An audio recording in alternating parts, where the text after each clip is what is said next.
started. So thanks for coming in. And on behalf of SHIO and that's the State Higher Education Executive Officers Association and the Association of American Colleges and Universities, I want to thank you for joining us for today's webinar on the Multi-State Collaborative to Advance Learning Outcomes Assessment Pilot Study. Pilot study involves approximately 70 campuses across 9 states. Those states are Connecticut, Indiana, Kentucky, Massachusetts, Minnesota, Missouri, Oregon, Rhode Island, and Utah. The State Higher Education Executive Officers Association and the Association of American Colleges and Universities are all part of the collaborative. I'm Chris Ott, and I'll be your SHIO webinar operator for this presentation. Before I hand it over to our presenters, though, please allow me to cover a few housekeeping items. Time will be provided for questions and answers at the end of the presentation. You should see a primary presentation window on your screen, as well as a selection of windows on the right side. One of those windows should say Q&A. This is where you can type any questions during or at the end of the presentation. To ask a question at any time, just type it into the small white box at the bottom of the Q&A window. After typing your question, press Enter, and your question will be submitted to all presenters. Questions will appear in a queue in the order in which they are received. Presenters will respond to as many questions as possible during the Q&A period at the end of the webinar using the audio system so that everybody can hear the answers. If you ask a technical question about the webinar itself during the presentation, I might be able to respond to you directly by text through the same system. To help us gauge the effectiveness of our webinars, we're trying to get an accurate count of our participants. If you're sharing this webinar with somebody else using a single connection, would you please let us know by sending us a note in the Q&A window indicating how many additional people are joining you? Thank you. So now it's my pleasure to introduce our presenters. Today we have Ashley Finley, Julie Carnahan, Bonnie Orcutt, and Terry Rhodes.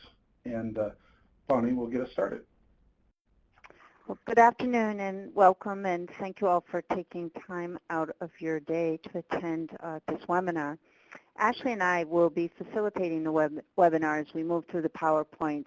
Julie and Terry are with us as co-collaborators and also to assist us when we get to questions you might have that they're a bit more knowledgeable on.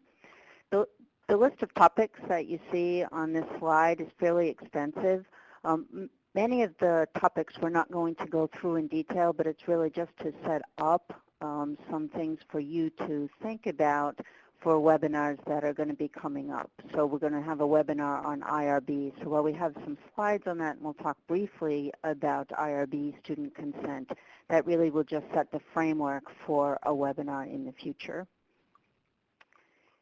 We're also looking at putting together a pilot study for participating institutions, some type of handbook where we condense a lot of the documents that you'll be receiving, many of the institution leads are receiving, so you'll have them all in one place. But right now, if you're looking as we go through, when we finish with the webinar for information on some of the topics, you can also go to the SHIO site, www.shio.org, to find more extensive documents on many of these topics. Ashley? Hi, everyone.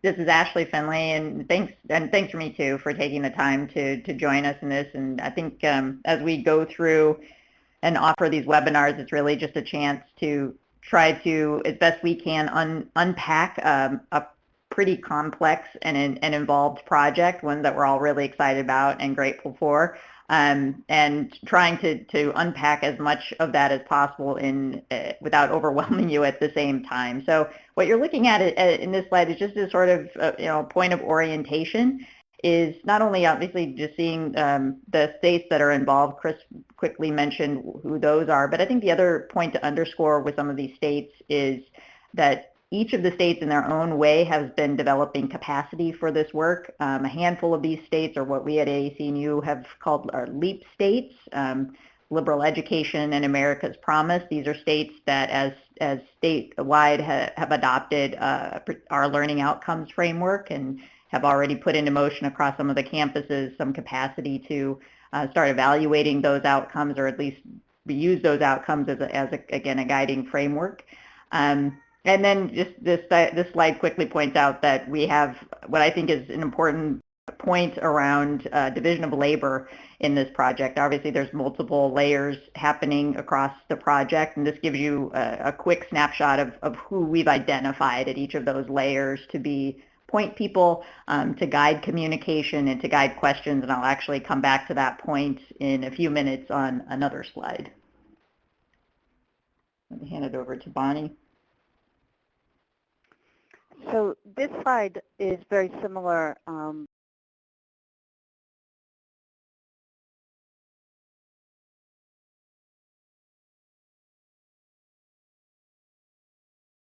AAC&U and SHIO, but we wanted to repeat it here so we could just point out some of the focus in the pilot study, and you would understand that the focus in the pilot study really is just to test some of the aspects of the model.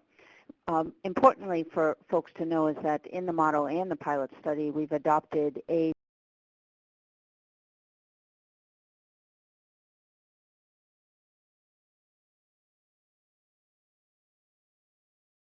in order to be able to aggregate across institutions and states, and that will also allow for benchmarking.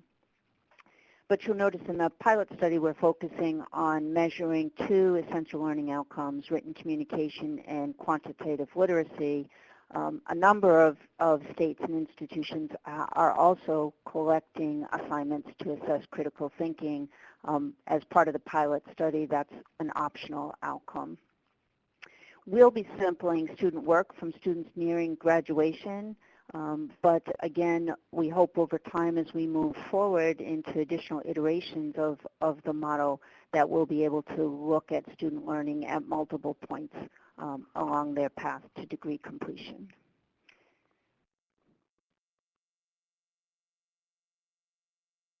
So thank you. One of the things that we're trying to, or that we want to communicate as the point of the pilot study is actually just as Bonnie pointed out, that what the real point of the pilot is to lift up the process of what we're doing. Is the process actually valid and reliable? And you're seeing these three levels there: proof of concept, proof of feasibility, proof of reliability. And there's three connected questions with each of those, which is proof of concept. Can we do this? Can we do this work? Can we do useful assessment that campuses will be able to use? Can we actually do direct assessment of student learning using a set of rubrics? And can we organize that for actual to actually help campuses across not only their own work, but actually help them to communicate with other campuses and to have some meaningful point of comparison. And the next one is it feasible? That's the question in my mind of, can we scale the work? It's one thing to take on a pilot. It's another thing to think about how you would actually move that work to a higher level. And as you can see there, to be able to sustain those campus efforts over time. And obviously wanting to think about how that would be cost effective and reliable, of course, and sustainable in particular ways. And the last one in terms of proof of reliability is, of course, can we replicate the work? Can we replicate it in the scores that we're finding with regard to how the rubrics are being used, how they're actually being applied to student work? And is it replicable in terms of how campuses are actually building the data over time? And one of the things that I wanted to just mention here and share with you all is, as we came upon thinking about the pilot study and how we might consider this work, it wasn't just in our imaginations between AAC&U and SHIO, and I thought I would actually share with you a brief bit of an email that I received from one of the campuses that we've worked with at AAC&U, and this is actually like other emails both Terry Rhodes and I have received over the time that we've worked with the rubrics, and see if this matches for all of you out there some of the things that you've been thinking about. But here's the little bit of the email that I received. My institution is exploring the possibility of using some of the value rubrics in our undergraduate assessment. As part of our state assessment requirements, we need to establish targets which are informed by external benchmarks. Do you have information that would help us to understand what is, quote, typical with regard to scores on the value rubrics? So in my mind, this really sets the stage for the kind of national need that we're trying to meet with just the pilot study. And so with that in mind, this is where, as we go through here, what we're really trying to do and think about is establishing this proof of process of whether we can actually build a system that works and that is actually able, again, to be replicated across campuses. We expect that there will be some level of reliability both to the centralized scoring that would happen at the state and also the multi-state level, and then even the decentralized scoring, of course, with individual campus level work is a tremendously important part of this work going forward. Thinking too about the validity of the assessment and how that will be used, and the random analysis of assignment instructions. We're really looking and thinking about how the assignments are being constructed in meaningful ways to meet the rubrics, so that work is actually meeting the intended outcome areas. The fourth point there regarding professional development is an acknowledgement of the reality that this will take a tremendous amount of professional development on campuses and faculty engaging in this process, we think, in really meaningful ways. That's an important part of the work going forward, and that will lead to and benefit tremendously from the conversations that will be happening on campuses with regard to assignment design and also larger goals with regard to curriculum. So here is a quick, very broad overview of our timeline, and it's broken down into phase 1 and phase 2, and so we think of the pilot in 2 different phases, and in part because of our funding periods, but also in part in terms of where those milestones are. So professional development, in essence, goes all the way through, and I probably should have added it on this slide in phase 2. As Ashley was saying, we're expecting that we're going to have to continue to do professional development and help faculty to see some of the work that we need to do in order to have an effective model. But in terms of our timeline, much in the spring, summer has already been completed. So we have the pilot campuses, and those will be posted. We have the sampling protocols and the assignment parameters. Those are also to be posted on the SHEO website. And we're currently doing a lot of faculty development workshops across the states, as well as the webinars. In the fall, that's when the bulk of the work takes place on the campuses, because that's really when we'll be collecting. We're asking campuses to collect the student artifacts. So you'll be responsible on the campus level for collecting the identifying, coding, uploading, and some of those activities we'll talk a bit about during the latter part of the webinar. Campuses will also have to create what's listed there as an artifact information file. That's just a formal way to say we need to collect some of the characteristics of your state, of your institution, and of the students whose work we're drawing on, some general socioeconomic characteristics, so gender, race, ethnicity, age, major will be some of those characteristics we're looking to collect. We don't expect to be able to do a lot of subgroup data analysis, but we're really, again, trying to get a feel of the process. So how easy is it to collect that information to make sure that we've got it accurately match up with our student IDs, and then looking at how that works as aggregated across campuses. Then once we get through the collection and all of those artifacts are uploaded, we move into the second phase, which is the scoring phase. So we're hoping to have the faculty scores in place, to have our scoring protocols in place during the fall, so that we can get going pretty quickly in phase 2. So these are the 2 slides on IRB that I was referring to, and it says ponderings because it's really things that you might want to think about if you're planning to attend the IRB webinar, which will be held most likely the end of May, early June. We're in the process of establishing that date. And so thinking about what is research, what definition do we use in the regs for what we consider to be a human subject, looking at what are the conditions under which we may be able to waive informed consent, and that also links into risk. And then looking at really, does assessment fall under this exemption category called educational practices? So I'm going through those two slides rather quickly, and you will have access to the slides to look at. You can go to those regulations if you wish on the government site. And the assignment parameter and assignment cover sheet slide, this one we wanted to put in there because next week we have two assignment webinars, one assignment webinar scheduled to run on 2 different days.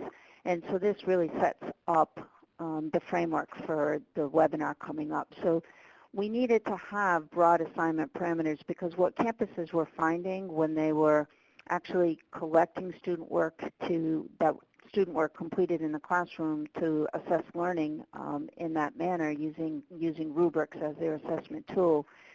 In many cases, they found that the assignments that were being submitted were varied quite significantly.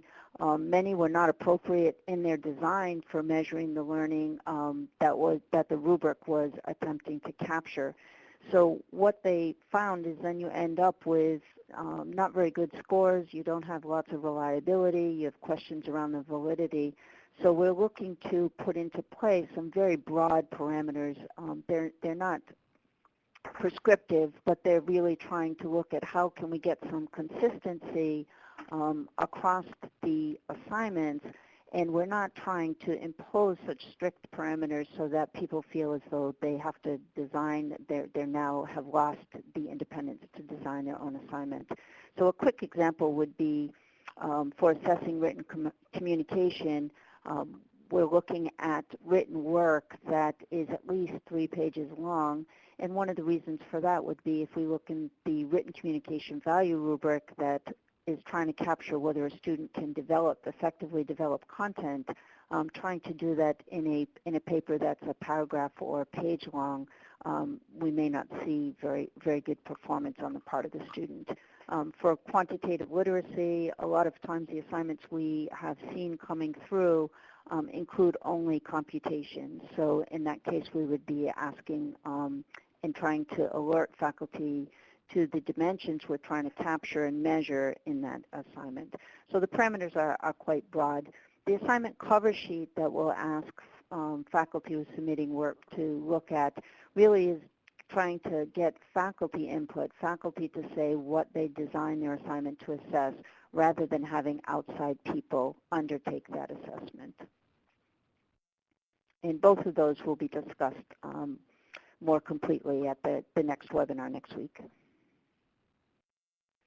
So one of a crucial part of this project, of course, when you're going to this level of scale is having some centralized way of pulling the data together, of gathering the artifacts, and a huge part of that is identifying a platform or a vendor in which that would best enable the use of that. So one thing that I say quickly about this slide is, if you haven't discerned this already, we love webinars in this project. We have decided this is a tremendously useful bit of technology. So we'll be holding a webinar just on the database that will help people get oriented to that, oriented to what it can do, and how to interact with that. And we're assuming, or at least beginning to plan for that as maybe a fall webinar. And at a point, basically planning it for a point in which campuses might be most interested in wanting and needing that information. But here are just a few things that I could say about this right now. We have identified or contracted with TaskStream as the vendor for the pilot study. and we're tremendously excited to be working with them on this. We think that they're going to be terrific partners in this. But one of the things I want to stress is that first point under the requirements for the vendor. And for any of the vendors that we would have selected for this project, we know that campuses are working with a range of platforms, a range of management systems that need to be thought of for this work, and very explicit criteria for selection of the vendors was to be able to work with any of those platforms. So to really try to ease the stress of campuses of thinking, do we need to adopt this thing? Is this something else that we're going to have to buy or whatever? That's absolutely not the case. Really wanted to make sure that we were working with whatever might be already existing on campuses. Obviously wanted to pick something that would be user-friendly, easy to interface with, and along with that, though, of course, any piece of technology can't be super easy to use. Everybody's got questions, but in making sure that part of what we were contracting with a vendor was the ability to provide unlimited and really accessible forms of support for those campus point people. And really anybody. Actually, I shouldn't just say the point people, it would actually be the faculty as well. And one of the things that TaskStream has communicated to us is that anybody would be able to contact them with questions should that be the case. And certainly have the capability within the database to account for warehouse or store multiple data points, and that would have the flexibility to do that. One of the things I can say that stood out to us through the process of doing this was all of the vendors that we looked at that had submitted proposals really said that they were basically already equipped to do this work, which may or may not come as a surprise to you, but it's certainly something we were hopeful for, and that many of the platforms already have this sort of functionality. So it's going to be just sort of some tweaking to match it to what we need for the pilot study, but we have every confidence that what we're envisioning as necessary for the pilot will actually be achieved with the management system. And as you can see there at the bottom, what we really need in terms of functionality, in addition to capturing those multiple data points, is the ability to also upload artifacts. We do assume that central database will serve not only as a place to generate reports, but a place where electronic scoring can also happen too. So that will be a centralized place for the scoring to happen when it eventually does in 2015. As you can see, their generation of reports, not only at the multi-state level and the state level, but also at the individual campus level. Obviously, nobody else will see those reports besides the individual campuses, but we wanted the capability for individual campuses to be able to query the system on their own to find their own data, and wanted that as a source of their own sustained work and for their own assessment process and improvement process.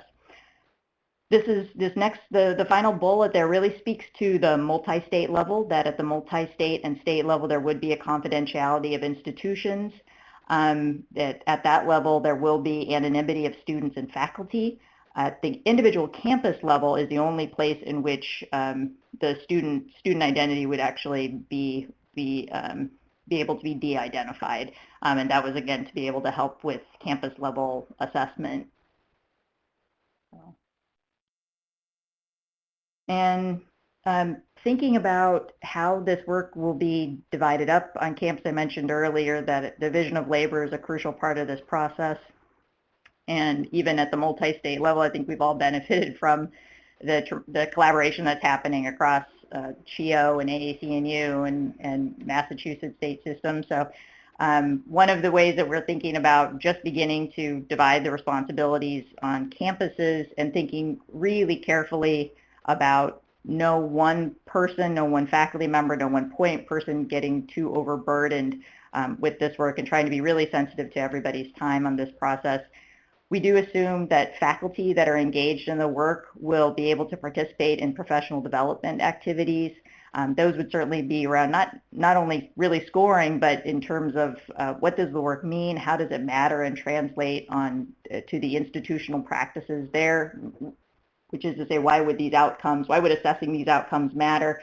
Assignment design, redesign and alignment with outcomes is you see there is the second bullet point. We assume that faculty will be able to identify assignments they're already working with in many cases, or just will have the opportunity to tweak existing assignments that they might already be using, but also have the opportunity to create new assignments that they might want to use that might be better fits for the outcomes. But again, really wanting to meet faculty where they're at in this process. The faculty would also need to be submitting the assignment, as Bonnie just mentioned, the assignment cover sheet that would identify qualities or aspects of the assignments and how they meet the rubric, and then also the actual student work. Those wouldn't be going to the actual database. Those would be passed over to the institutional point person or whoever's collecting the data on individual campuses. So that's what you're seeing is the next layer there is responsibilities of the professional staff and administration. So if faculty are passing those assignments to those people, they would also be involved in some professional development activities, understanding how to use the database, since they would probably be the ones interacting most specifically with the database. They would have responsibility for gathering then and de-identifying and then also coding the student work, so giving it the random identification number so it can be recognized at, so it could be filtered up at a level of anonymity at the multi-state level, but then can remain confidential at the student level. Create artifact information that would actually be then also passed up to the database that would contain the information that you're seeing there. Student characteristics along the lines of basic demographic information to enable report analysis on multiple levels. And then all of that would, as the final line, they'd be actually submitted to the management system. This is the slide that I was alluding to earlier in terms of who you can actually reach out to at any particular point. Really thinking about the layers of responsibility and information and communication and how those communication flows might go. So all you're seeing here is if you're an individual faculty member, who will be designated for you to talk to, and we will be designating institutional leads on every single one of the campuses and making sure as best we can that those people are well engaged and well informed of what the process is. That also making sure that those institutional leads have somebody to talk to as well. And there's the state level people in the SHEO offices, or the state level point person will be communicating with the SHEO office that you see there, communicating directly with Julie, and then also a conversation at the major project level between the steering committee of the entire project and then the multiple subgroups that we have going that are dealing with everything from establishment of the pilot study guidelines, sampling guidelines, faculty engagement, database management, a number of different groups that are coordinating all of this work. And this slide is a big question that I know has come up already early on in many of our conversations, and this is one that we really identified early on that we would devote an entire webinar to really let people dig into the specifics of. So really all I'll say here is that the goal with how we have developed the sampling guidelines is to, and you can see the cautious wording around reasonably representative and random samples. The goal again of the pilot study isn't necessarily to develop representative samples and establish the data. It is to establish a process in which representative samples and good statistically sound data can be analyzed later to really build a platform for the work, and that's what the pilot study is meant to do. At the same time, we know that we want campuses to emerge with something from this. We want states to emerge with something from this, and certainly at the state level. So at the multi-state level, I should say. So we've worked really hard with the sampling consultants that you see at the bottom there, Peter Ewell and Gary Pike, to think through what would it take? What would it take to build reasonable sample sizes in which campuses would be able to get some information, not on every subgroup that they might be interested in, but could at least be able to begin to say something. That was really critical for us. So Bonnie mentioned earlier that the eligible student population is narrowed down for the pilot study just for students within 75% of credits towards graduation.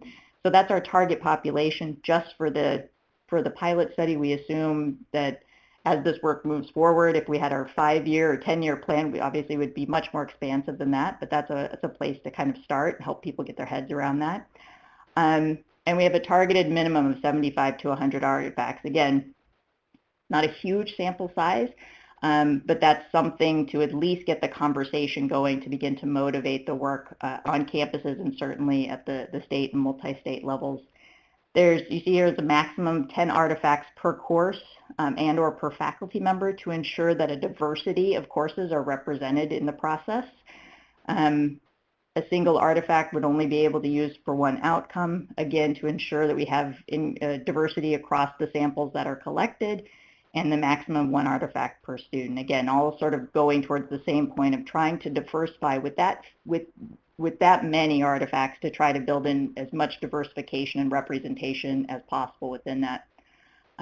We do have the opportunity to ask campuses to submit plans for sampling so that we're aware of how the process is going and how they're envisioning the process, and also the opportunity to give feedback to each and every one of those plans to help make sure that campuses are able to collect the most representative sample as possible. And again, Peter Ewell and Gary Pike will be helping us with that.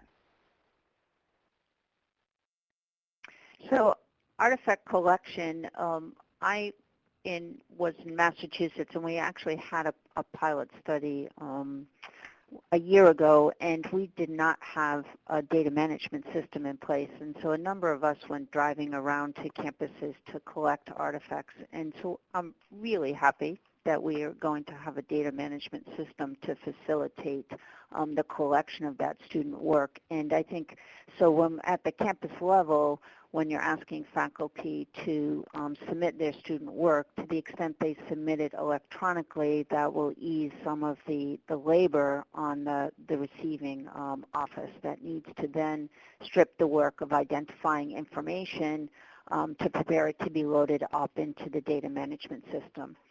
Confidentiality comes up over and over and over again, and there's a real concern, and rightly so, that the confidentiality of particularly the students and the faculty is ensured.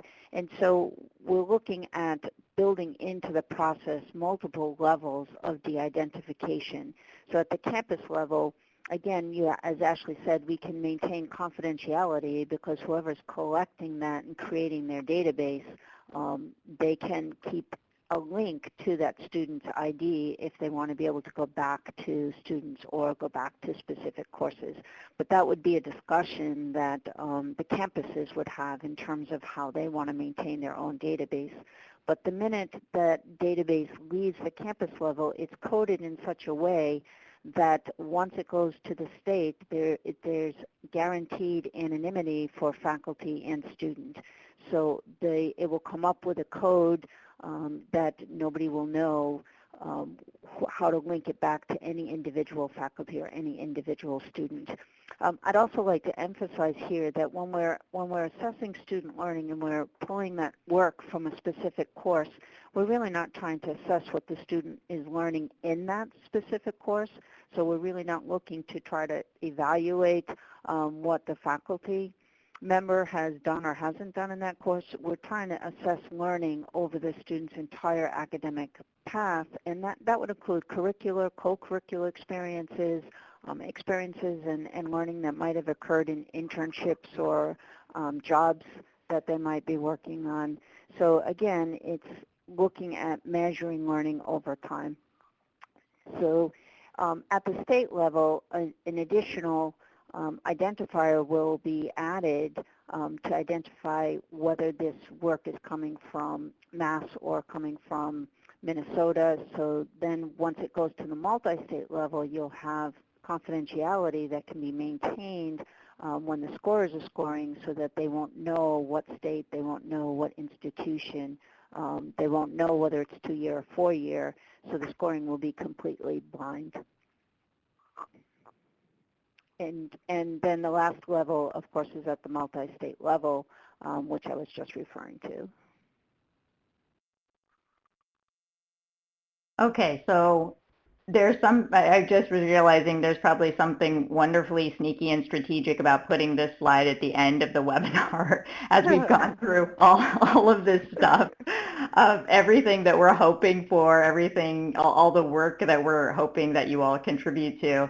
And this is sort of the big kahuna, right? This is why would you want to do this? And I can tell you that in very simple terms, we think that this project has tremendous value at the multi-state, at the state level, but at the end of the day, if this doesn't matter to individual campuses and the faculty on those campuses, it won't work and it won't go anywhere. And I think we're certainly hoping it will go somewhere. And so we really needed to make sure that not only, I think we had our heads around why it would matter at the institutional level, but really wanting to take the time to clarify for you all how we think this contributes to your own individual campus work. And in the quote that I read earlier, I hope you heard too that one of the things that we think is coming out of this work, certainly we see this in our work at AAC&U, but campuses are really hungry to develop a form of assessment that is meaningful, that is connected with the work that faculty and staff are doing, that is connected to the outcomes that appear maybe not just in the mission statement, probably in strategic plans, most likely in general education curricula, and are very hungry to be able to have a narrative around student learning that is connected to broad essential learning outcomes. And that is connected with not just what students think about those outcomes or think about their achievement of those outcomes, but are connected with students' actual demonstration of capacity with regard to those outcomes. So in that sense, we think this is a tremendous boost for campuses, and that just like any accreditation report would say, and just like any visit that I ever make to a campus, this is always about how do you move the process forward and how do you build a plan that continue over time and in fact gets better over time. So we're really hoping that when the key part of campus participation in this is the development of an assessment process and also a sampling strategy. I get asked all the time in working with campuses, how do we develop samples that are representative on campuses that aren't killing us with too much work to evaluate or too much work to score? And I always say sample theory is your friend, and we have certainly implemented that in this project, and the kinds of strategies that campuses will engage in to draw those samples are exactly the same ones that they would want to use moving forward. They're exactly the same kinds of designs that I advocate that campuses use. So it's not like it's a process that would only or could only be used for the pilot. And certainly, and again, in the quote that I read, I wanted you to hear too that there was an opportunity here to not just ask about what might be the quote typical scores on any one of these outcomes, but to in fact contribute to what we know about what might be quote typical around some of these outcomes, and to be part of what that process is and part of what it is to build that knowledge base. And certainly, I mentioned on the other side that we think there are benefits for faculty as well. Faculty engagement is a huge part of the assessment process, a huge part of why it fails, and a huge part of why it soars. And any campus doing assessment well hasn't gotten around the simple fact that at some point you've got to get faculty talking to each other about what matters around student learning. So again, a key part of this process we think is really helping faculty at that level to begin to understand what it means to assess and look for and equip students to be able to demonstrate their capacity with regard to specific learning outcomes, outcomes that are essential to the work that's going on in their courses, that's essential to what they're asking students to do with the content in their courses, and that in fact underlie many of the meaningful learning experiences that students are having with regard to their writing and their quantitative literacy, and then in their most likely their critical thinking.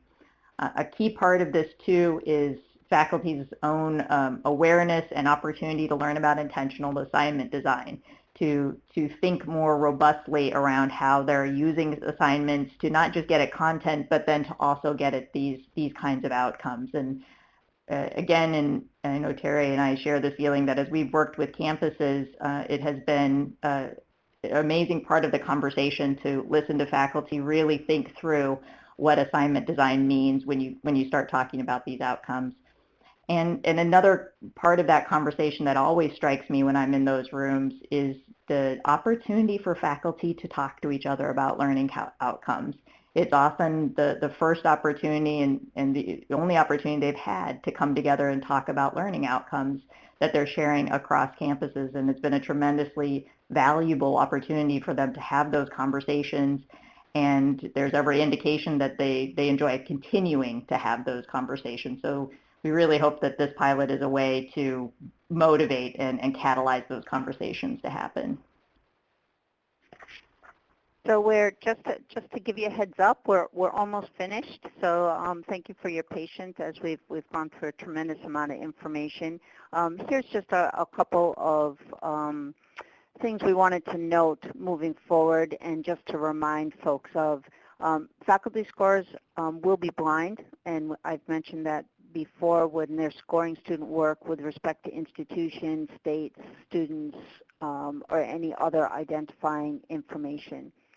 We're always going to, for any kind of results analysis, aside from what Ashley mentioned in terms of sending back the individual institution analysis, that will only be seen institution data by that institution, and we will only be at the state or multi-state level looking at institution data as aggregated. In the slide, I said aggregated by segment, and that's not necessarily a common term across all states.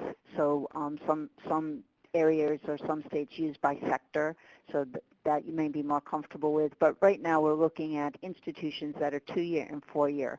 Again, as we have more and more institutions join into the model or this project, we can separate out more specifically, even looking at 2-year institutions that are liberal arts versus professional development, 4-year institutions that have more of a research focus, as well as 4-year institutions with a more predominant teaching focus. No public reporting out, so the pilot study results will not be reported out publicly. We'll be looking and using those results to understand our ability to aggregate in a meaningful way, to be able to explore ways in which we can present the results. But we don't want to report them out because in many cases we just don't know how meaningful they'll be. And certainly the pilot study is really favors any type of analysis based on sample size at the multi-state level, and significantly less so at the state and institution level.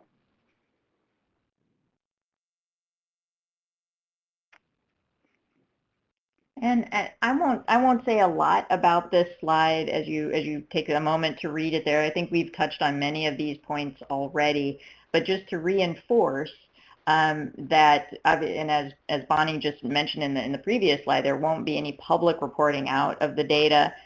Again, as we're validating the process, it's not to come up with representative samples. So we're thinking in many cases institutions may not want to report their data, but at the same time they might want to have a chance to look at those data and have an opportunity to think about what's there, think about where there might be opportunities to build on that, think about some trends that they might be seeing in that.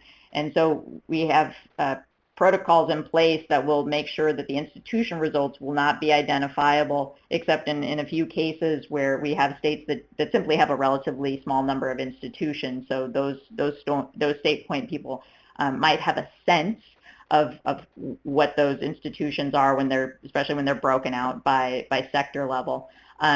But we do want to make sure that campuses understand that they have the opportunity to get their results back, so that they have a chance to reflect on those data and think about how they might use that work to move forward. And then certainly once you scale the number of artifacts, 75 to 100 per outcome per institution across that many states, we are absolutely hoping that we would at some point, once the scoring process takes place, that it would have a chance to examine trends at the state and multi-state levels, while of course, as you know here, we're trying to reinforce this point, while again maintaining institutional anonymity at that level. And then, as Bonnie just mentioned, really being attentive to the disaggregation of that data according to sector of 2 and 4-year institutions, and thinking about where we might see trends, not just as a total population of institutions, but then where you might see trends across those sectors. So that will be an important part of it as well.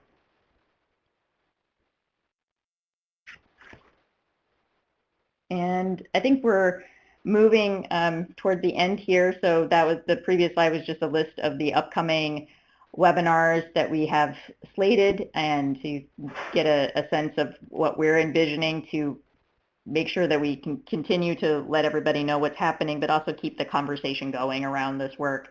And I think maybe we'll just stop there and respond to questions.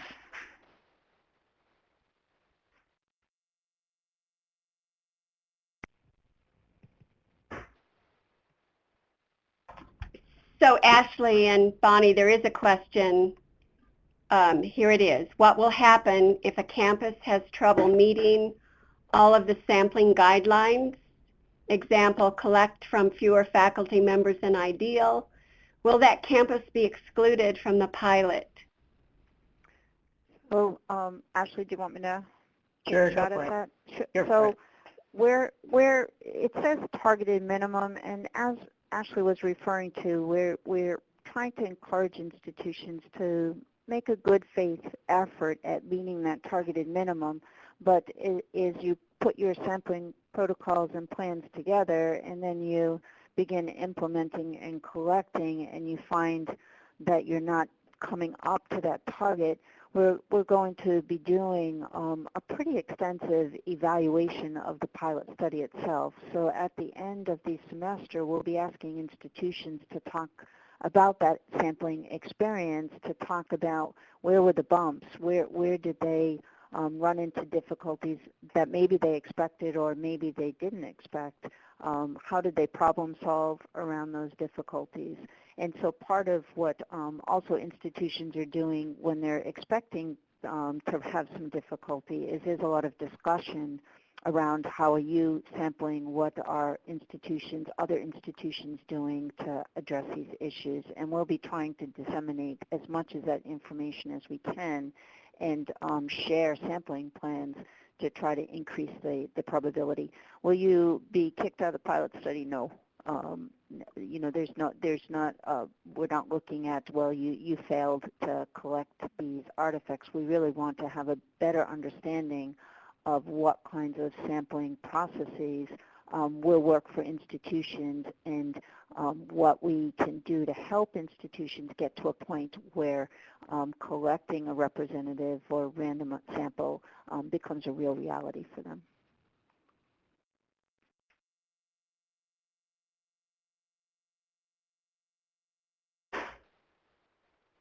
So there is another very long question. Bonnie and Ashley, can you see it? I think it may have. I can see it. It's got, let's see. So I'm not sure if other participants can see it. So They can.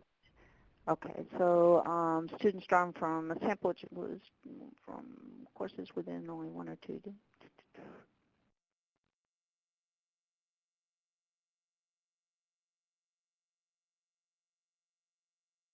So again, when we have a relatively small sample size, we do expect that you're going to see some sampling bias, particularly when you have programs that have a lot of ancillary courses. So if I'm a major in economics, then I'm typically required to take a number of ancillary courses in math. And so again, we're trying to put in some basic parameters to try to reduce some of that bias, but we're not going to be able to eliminate that sampling bias probably at the institution level, given the relatively small sample size for generating your random sample.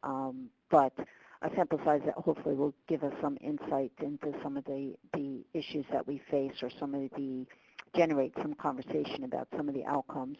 Can a math course be used for quantitative literacy? I would say yes, sure. So there's a institution that I've been working with, and they have a really nice capstone in their math program where the dimensions of quantitative literacy, actually many of the dimensions of written communication are embodied in that capstone.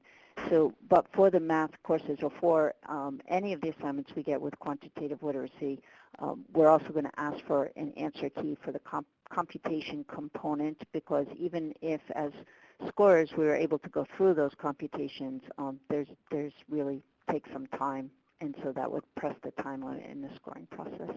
Mm-hmm.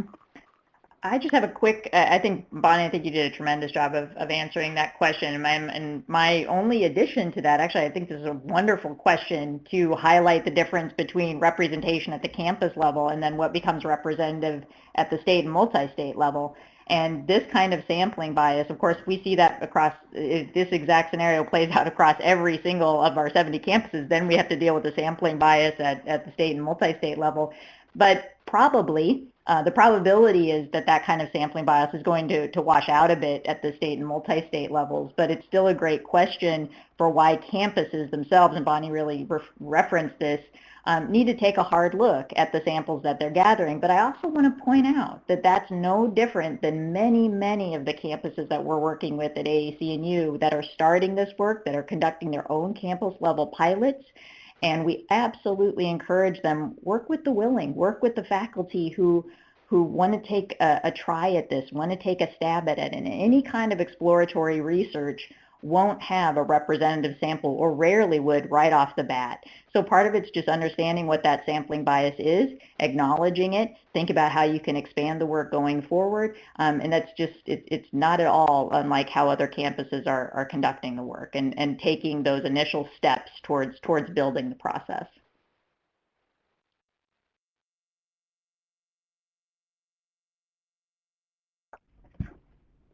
This is Julie. I'll read the next question. Can you talk more about how the pilot will be evaluated? Will someone external to the project be involved in evaluation? Which constituent groups will be consulted? What will the criteria of the evaluation be?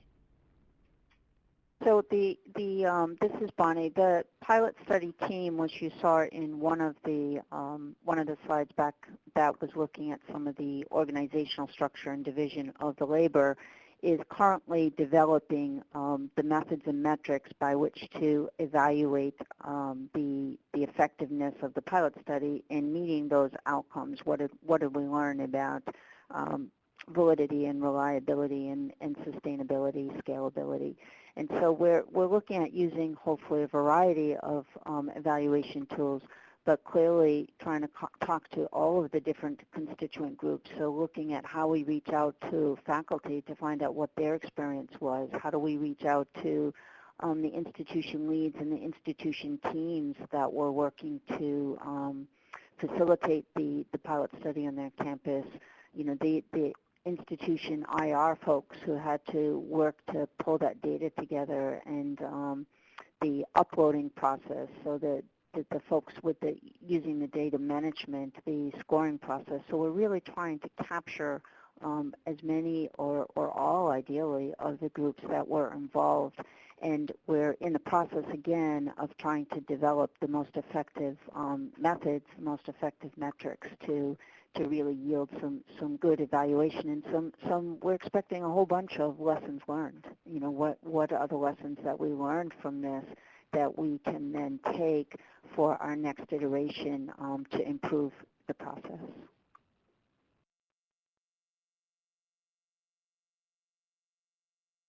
Terry or Julie, do either of you have anything to add or correct? Well, this is Terry. No, I would just add to what Bonnie was saying, is that as some of you know, the work of the Multi-State Collaborative is nested within a larger project that AAC&U is engaged with around general education, et cetera. But in our initial proposal to the Gates Foundation, there is also a quality assurance group that has been created that will be in a position to both look at what happens in the part of this project that AAC&U is involved with that is not part of the multi-state or SHIO work, as well as the kinds of things that Bonnie was talking about that are coming out of the multi-state collaborative in terms of its success at multiple dimensions, to review that work and indeed to provide that kind of quality assurance and that feedback about how this project has been successful, what are issues that they see, and so on and so forth. And it is comprised of mostly people who sit outside of the project, although both SHIO and AAC&U have representatives on that body, as does the multi-state collaborative.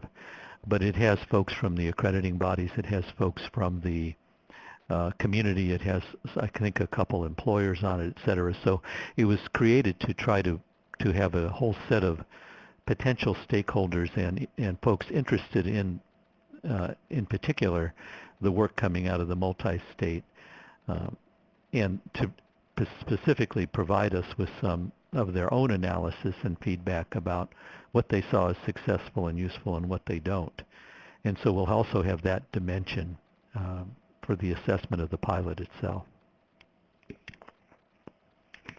And this is Julie. The only thing I would add in terms of the evaluation, so SHIO really recognizes that the core of this work has to do with the assessment of learning outcomes, so the artifacts and how they're scored and what we learn about that. But as a member organization representing SHIOs and executive directors across all the states, we will really be pulling people in to evaluate the sustainability of this type of project across a state, including how many institutions can we really coordinate effectively and efficiently, what kind of workload that puts on staff at the SHIO agency, what is the outcome and value to a state to have this information, et cetera. So we'll be looking kind of 10,000-foot view at some of the issues involved in the pilot study. I suppose you'd call those more logistics and workload and whether timelines are met, et cetera, because we want to make sure that this project is sustainable, that we do grow it in a really conscientious, thoughtful way, and that we're mindful of the work we're putting on all the people in the states, starting from the executive directors at SHIO agencies, but all the way down to faculty. And so that's really kind of a focus that I want to make sure you're all aware we'll also be looking at. So thank you.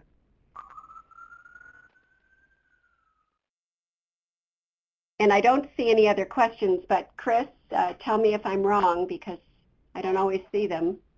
No, you're right. I think that's it. Thank you, everyone. Thank you for joining and submitting questions. We really appreciate it. We'll see you next time. Thank you very much. Thank you, everyone. Bye.